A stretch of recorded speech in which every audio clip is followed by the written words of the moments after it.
Batugamba mu week munaku 3 tugenda kuba tuvudde wano. Last week tetwajja tugenza okudda. Ennyumba y'oweri naye abagizimba ne bwonoonye ebigere byabwe tokola ki? Tubirabako. Twali wano the other week ejja ewedde tutaaliwo. Twaliwo last week Thursday. Ne tubagamba tujja kudda kati week ewedde tetwajja. Nga tulowooza tunasanga at least kale balina bye bagizeegizeeko banaatera okumaliriza tugenza okujja ennyumba bo baagitadde. Kitegeeza nti baagizimbira mu wiiki emu n'ennaku 4 nga bwe baakyogera. Tutambule ffenna tuyiseewa wano tojja kusobola kwetoloola mangi. This is the shed osobola okudda emabega n'ogiraba. Ebiseera ebisinga ojja kugamba waggulu ng'esituse nnyo. Bw'otunuulira ennyumba bwe banga egenda kusibwa box waggulu wandigenzeyo koosi 2 bwe banga eno ya hidden roof. Naye ennyumba ng'ogenda gisereka ebbaati liyitemu akasolya wandibadde osiba koosi 4 lwaki nti kati koosi eri waggulu esembayo ebulira mu pini mu shade kale kankyogere ebulira mu pini kati ogenda okumaliriza bw'oba wasibye piece koosi 2 kitegeeza nti ennyumba oba ogituze okiraba eba tesigazza space wakati wa biimu eno okutuuka ku bbaati ensonga lwaki giraba nti mpanvu. Naye tutambule ffenna ennyumba eno twali nayo the other week last week tetwasobola kukola program yonna twalina sedduge yensonga lwaki tetwajja. Leero tukomyewo okulaba abakulu we batuuse naye kati tuli mu kwerambuza bo bakitadda bali wala tujja kubanoonya batubuulire gye bakola ki batubuulire ate gye bali gye batuula. Ate shedi eyo eno yamanju emaaso eno emanju olw'okuba nti emirimu egisinga abantu bagikolera maaso ga nnyumba bagikolera manju wa nnyumba. Ensonga lwaki kyandibadde kya buvunaanyizibwa okuba ne shedi emala nti omuntu asobola okwetuulira emanju n'akola ebibye. Era wano we wali omulyango ogukola ki ogukuyingiza kiraba bwekiti bwekikola ki bwekiti bwekiri eno kitchen wano ossawo bintu bye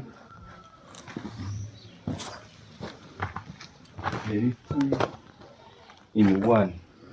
This side eno side ndowooza olaba nti erimu ka L eno side ya dining. Bw'otula mu dining oba olaba butereevu mu kitchen. Eno side ya sitting room. You get me? Era entebe zino zituuze eno nga zitunudde wano ku kisenge.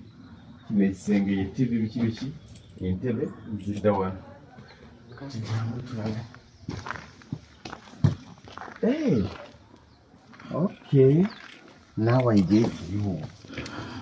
This is a master bedroom. Eyina ebisenge, eyina ekyo. Okiraba.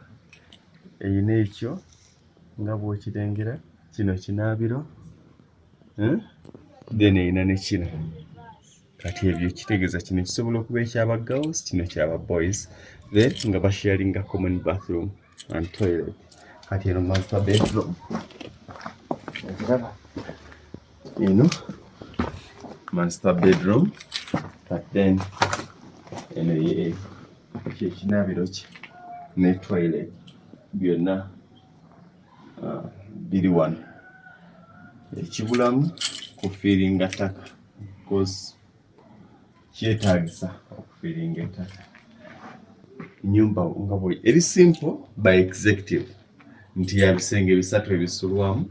Eyina sitting room, eyina dining room, ziri 2 in 1, eyina shade 2, eyina shade y'omaaso, shade y'emiryango ya mpagi 2 double stand oba double columns nga bw'osobola oziyita obange bw'omuziyita mu kitongo kyammwe waliwo abazita double stand waliwo abazita double columns mpagi 2 ate ne shade y'emmanju then bw'oyingira bw'oyisa emiryango otuukira mu sitting dining oba ogiraba omuntu ali mu sitting abalaba ali mu dining.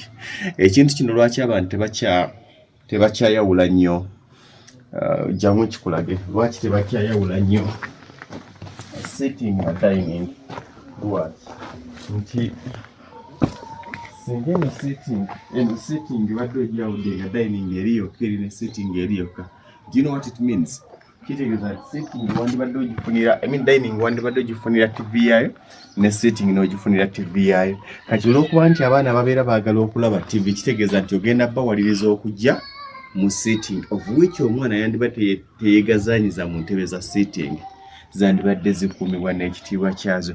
Naye kati omwana asobola okusigala ng'atudde wali ku dining ne bw'aba ng'atudde wansi ku mukeeka aba asobola okulaba TV bulungi. You get aba asobola okulaba TV.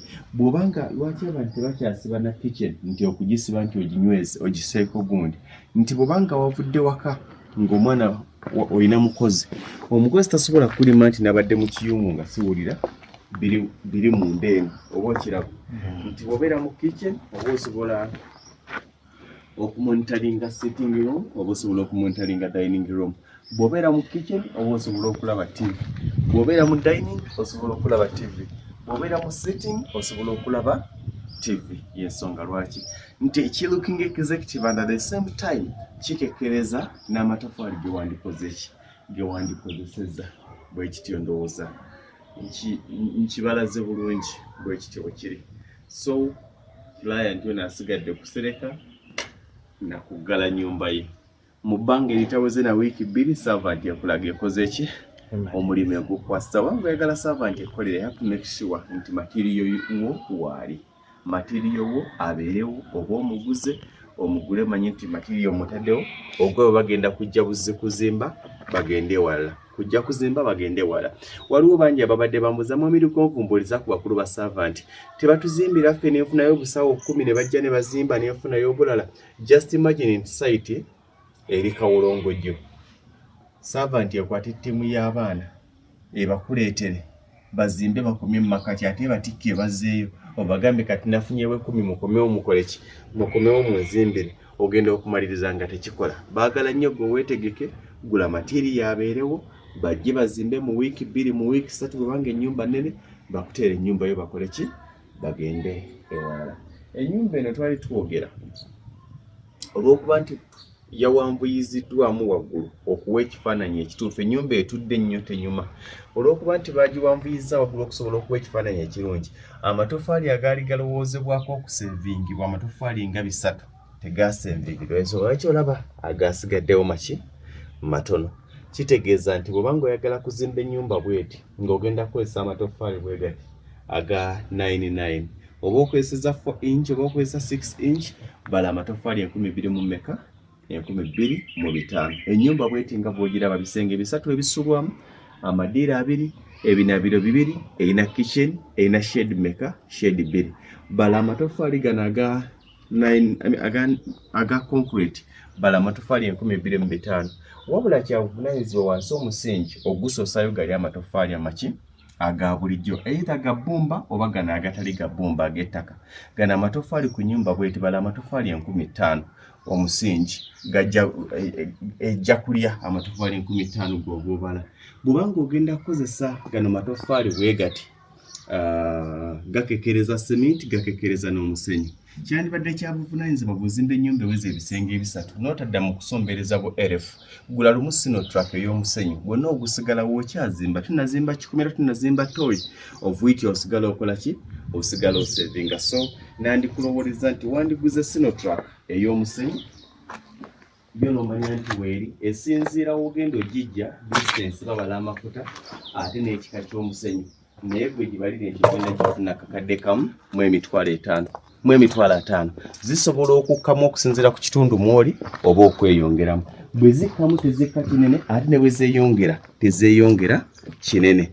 So tubaze amatofaali ge weetaaga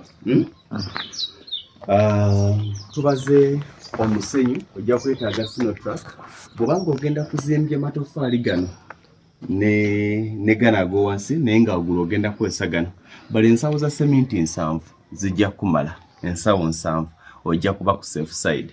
Bala emitayimbwa okusiba beam, bala emitayimbwa 28 nga giri 28 ku 25 okusinziira nga giriko okusiba columns zino ezambuka eza shade kubanga erina column zino ez'omu maaso n'ezaawa n'ez'emabega. Bala emitayimbwa egyo 28 roughly, bala 28 ejja white 12 bala 28. Buli mutayimbwa kisinzira ebbeeyi gy'onaagufunirako mu kitundu gy'oli n'ekika ky'ofunye naye nga kyandibadde kya buvunaanyizibwa ate bw'obanga ofuna omutayimbwa n'ofuna omutayimbwa omulungi. Nsuubira okuba nti bw'obanga omaze okutegeera amatoffaali ge weetaaga, seminti gwe weetaaga, n'omusenyu gwe weetaaga, n'emitayimbwa gye weetaaga, buno obusigadde tebuba bwa papa. Buno binding wire, ate simanya leeta ekiveera, leeta babuyita butya, buno obuuma, buno obubaati buno obugenda mu bisenge, amazzi, eyo nyongereza. Ebikola ennyumba bye biri ebintu bina. Omusenyu gambye obwanga ogenda zimba nnyumba bwe tugula Sinotrack. Amatoffaali gula 5000 gano aga bulijjo, oguleyo 2500 gano agaki aga concrete bwanga ogenda kuzimbisa gano. Seminti gambye bali ensawo zo 7 zijja kumala. Omusenyu ngwogeddeko. Emitayimbwa ne gamba funa emitayimbwa 28 ku 25 ijja kuba gikumala bulungi okusiba ennyumba yo neba ya buvunaanyizibwa. Nina kyendeseeyo n'ogamba nti ennyumba enaakulema kati gwe tuula walisobalirire omanye ebyo bya ssente mmeka, buli kasawo ka seminti kameka, buli mutayimbwa ogwa white 12 gwa mmeka, Sinotrack agambye gibalireka mu kitundu, amatoffaali gano gammeka. Lino ettoffaali nga bw'oliraba libeera wakati wa siringi 2 ne siringi 350. Waliwo gy'ojja disanga ku 15000 kisinziira gy'ogenda oddigula, naye tulibalire value ya siringi 250 nga lituuse ku site kubanga ye bbeeyi eri common ku ttoffaali lino ery'ettaka. Ettoffaali lino erya concrete ng'ozimbisizza inchi 4 nga lino ng'ozimbisizza inchi 4, ettoffaali lino libalire siringi 1600. Bw'oba ozimbisizza inchi 6, ettoffaali lino libalire siringi 2000, libalire wakati wa siringi 1900 ku 2110 ne wamba litunda 2 naye bakusizza inchi 4 inch lya siringi 1600. Ensawo ya seminti kati erimu 335 bwetyo. Omutayimbwa gwa white 12 nakoma okumanya nga guyingidde emitwalo 4 ennaku zino. Kati osobola okubisaamu n'omanya kye weetaaga okuyimirizaawo ennyumba ng'eno. Ate leba ebiseera ebisinga bakyajenga leba aba servant okusinziira ku lugendo kigenda beetaagisa kubanga omuzimbi bw'akubalira leba abalirako ne transport agenda omukola ki omutuusa ku mulimu gwo. Ennyumba webanga eri fort pot tagenda kusaba leba y'omu n'ennyumba eri ewakiso kubanga fort pot kijja mwetaagisa okubanga atambula n'okutambuza abakozi. Mu kaseera ke kamu kijja na kusinziira ku cost of living ennyumba fort pot agenda gifuna ku ssente mmeka mwagenda okusuza abakozi baba nga bagenda kusulayo. Ebyo byonna babibala naye ng'ebbeeyi yaabwe yakuteesa. Ekikulu mu byonna kwe kuba ne material oyo. Osobola okukozesa servant singa olaba nti yekoledde oba okukozesa kampuni yonna singa olaba nti naye kasita oba ng'otegedde idea ey'okuzimba. Ekikulu mu byonna kwe kuba nti ofuuse landlord. Oba otya ekyo kijja kuwa essanyu. Nina kye sibagambye wanje servant constructors namba y'essimu osobola obbakubirako temukuba ku yange bangi bankubira mwami Lugonvu njagala kumbalira ebyo mu biveeko kati mulabye kano nkabazi ogera nga mwami Lugonvu mbaliramu Ebisenge 2 mundeke mubirondeka ebya mwami Lugonvu mbaliramu mujja kwogera ne servant constructors mwogere nabo. Enamba y'essimu kweri ku screen ojja kwogerezeganya nabo bagambye nti nalabye programu eyo ennyumba eyo nyini bwetyo gye njagala. Bw'onaawulira nga ku byenkubalidde baduna kibasuusizza genda kuwangatto kubanga nkubalidde kusinziira ku ebyo ennyumba eno bye yatutte. Amatoffaali 2500 ago waggulu gana go wansi 5000, Sinotrack y'omusenyu emitayimbwa 28, ensawo za seminti 7 ne wooteekawo 8 ezifika zinaakola ebirala. Ne buno obulala binding wire simanya amazzi ga 200 kisinzira woogaguze waliwo gy'ojja okusanga ng'oluzi lukulyawo okitegeera kiveera n'ebiralalala ebitonotono. Abazimbi oba abazimba mwerabira nnyo okubala transport. Bwe tubala ebintu ebyo amatoffaali gano olina okugasasulira transport. n'ebintu by'ogula ku hardware balanga transport oyo mwerabira okubala rent ebintu byammwe mwe bigenda okusula material bw'oleeta cement n'emitayimbwa ku site bigenda kusula wa ng'ennyumba tennaggwa olina okufuna akayumba akali okumpi k'onaapangisa oterekemu material wo ne tuluzi zo mwerabira tuluzi ziwirubaalo bitiiyo mapipa n'ebiringa ebyo naye ng'ebikulu bye biri byegambye osobola okufuuka landlord ate tewali kinyuma olunaku lw'osenguka bw'oba ng'osenguka okugenda mu nnyumba yo senguka nga lwakutaano lunyuma ku lw'omukaaga n'osiba ng'otegeka ebintu zigenda okubeera ssaawa 7 nga mubimaze n'otuulako mu katebeko ne TV n'ogirabira omanyi kankubulye ne bw'oba ne sofa nga ya bukadde 20 naye ng'eri mu muzigo oba apartment obeeranga n'entebe ey'akakadde akamu oba ey'emitwalo 5 naye ng'ogituuliddeko wuwo omanyi okufumbira mu ffumbiro eriryo wangi ebintu ebyo binyuma ng'ofuuse landlord naye byonna mu byonna bisoboka singa ofuna okukkiriza n'omanya kye weetaaga okutuukiriza ekyo ky'oyagala okukola olina ky'omanja tuba twebaliza kututeeramu Ssedduge.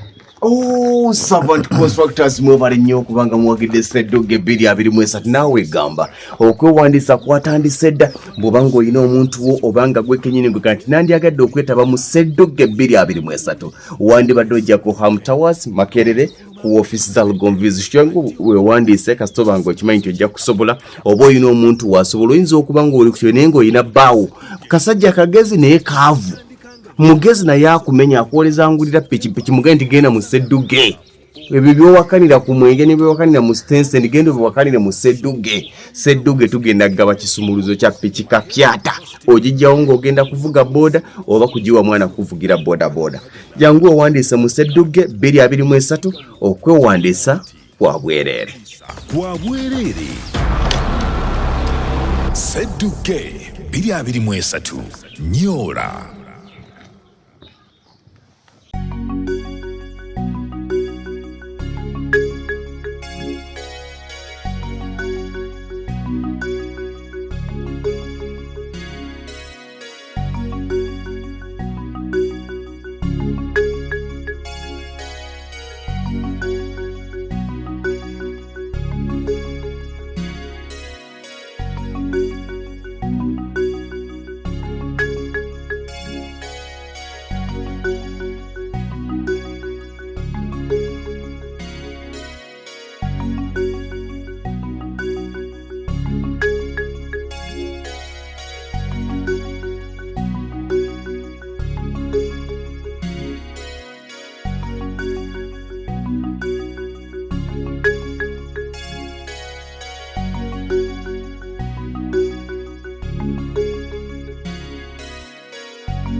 obuyigirize si ensonga. Omulimu gw'okola oba eggwanga gy'osibuka si kikulu. Mutwe gwe gukweyimirira. Oyingira nga bw'oli mu mbuga ya Sseddugge n'ogifuluma ng'oli mu bedde.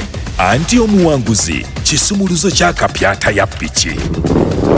Okwewandiisa mu mpaka za Sseddugge 2023 kutandika nga 4 omwezi ogw'omwenda Septemba okutuusa nga 27 omwezi ogw'ekkumi Oktoba w'ofiisi za Lugonvuzi Show ku Ham Towers e Makerere opposite Makerere University Main Gate. Oba kuba ku ssimu 0709 668 566 okumanya ebisingawo. Jjukira nti okwewandiisa kwa bwereere. Sseddugge 2023 Nyola.